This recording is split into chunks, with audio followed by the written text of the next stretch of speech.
The only thing more unpredictable than winter weather is your family at the holidays. If you're already mentally preparing for the questions, the comments, and the person who always brings the drama, then this episode's for you.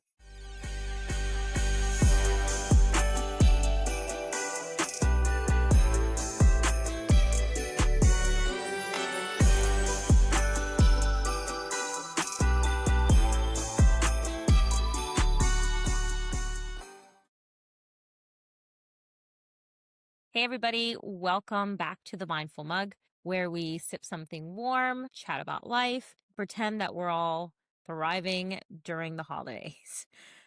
Today, we are talking about holiday gatherings and how to survive the toxic ones without turning into the Grinch. So, get comfortable, grab your pillow, grab your mug, and let's get into it. The holidays are supposed to be magical, whether it's like the pretty lights, the Christmas songs, the holiday traditions. But this year, it feels different. Not bad, not good, just different. And it's something that, has come up a lot in my practice with clients as well as with friends. There's just something about it that doesn't feel the same. But I think it's important to recognize it and how it's affecting our mood, because this will also impact, right, how we interact with others during the holiday season. Because when we are going off to family gatherings, family in general, like it can be great, but they can be chaotic, draining, and toxic as well. And if I'm going in feeling off and then into that dynamic where it's chaotic, draining, or toxic, then it's just kind of like the disaster waiting to happen. So keep that in mind. The holidays also carry a lot of expectations. I think that we're in a time of social media creating these like picture perfect, trees and decorations and the perfect meals, the perfect mood, the matching pajamas. And we want, to just spend so much time creating that, having like the perfect everything, that we end up feeling just so tired and miserable at the end of all of it. At least for me, that has been the case. Where, I know the years that I've focused more on, having that perfect centerpiece or the perfect wrapping paper, or matching whatever pajamas or the color scheme of the tree, just a lot, I would lose sight of what was more important. And so I would get like, I was maybe more irritable and didn't have the patience to sit through like watching Christmas movies or, doing other things with my family. And so I noticed that I was less present. So it's important to kind of keep that in mind that, you know, let's start with removing that perfection, because it just doesn't exist.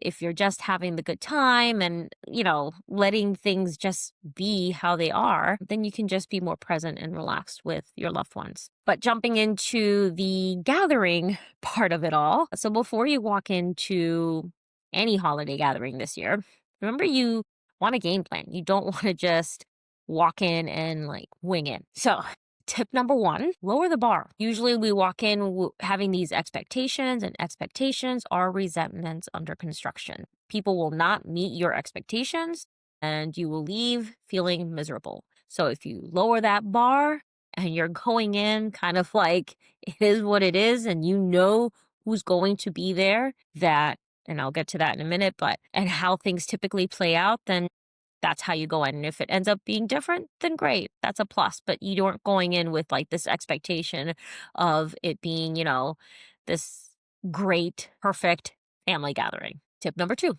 set boundaries ahead of time. Know the people that drain you. If you have like people in your family, if you have like that politician, that family member that loves to talk about politics, and debate and just kind of bring down the mood.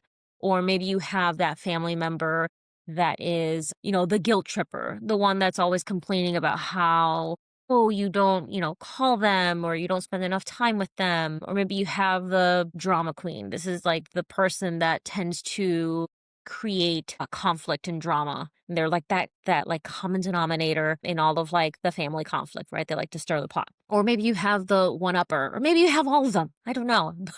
But identify, right, identifying those people that drain you is definitely going to be important in allowing you to set these boundaries, right? So knowing who's going to be there, and being able to set the boundary of like topics that you're going to avoid or people that you're going to not spend as much time around or not going to talk to them about certain topics is important. Tip number 3, sit with or be with somebody that you do get along with and that you enjoy spending time with, whether that's your significant other, maybe it's the kiddos, maybe it's another family member, or maybe it's a friend. In any case, having a buffer there is going to be good because you feel comfortable. You have somebody else that you do get along with and can, change a subject or easy to walk away. Tip number 4, take breaks, right? You don't have to spend the entire time with your family. You can go to the bathroom, go outside, maybe, go where the pets are and play with them for a little while. Or maybe you just say you have to run to the store, even if you don't have to get anything, it's taking you away for a little bit. And tip number 5, set a limit, right? Like you don't have to stay the entire day, right? You can, if you know that your time limit around family is 3 hours, then okay, I arrive at 3 and I leave at 6. That's as much time as I can give them. But at least that helps you to feel more in control, right? Of like yourself and the situation, and being able to walk away feeling good, right? And then finally, creating a holiday that feels good for you, feels safe for you. I know that, the holidays don't have to be about you spending it with the people that you share DNA with. The holidays, if you don't have good relationship with your family, right, you're not, just because it's holidays, it doesn't mean that you have to subject yourself to, being around people that consistently mistreat you or disrespect you just for the sake of like, well, it's family or it's the holidays, so I'll just have to suck it up. Like, no, you are allowed to protect your time, your energy, your peace. So you can create new traditions. If you come from a family that you've had to like go no contact. And so find, friends or neighbors or coworkers or online communities that actually fill your cup, right? Create new traditions around that,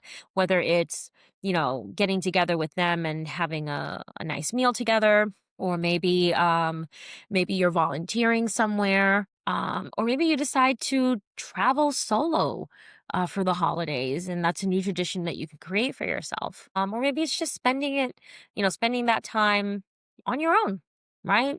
In your own home, protecting your own peace. That can be good too. Joy, right? The joy doesn't have to be, or the holidays don't have to be like Instagrammable, right? It's just like about you finding what makes you happy, finding that peace and joy during the holidays.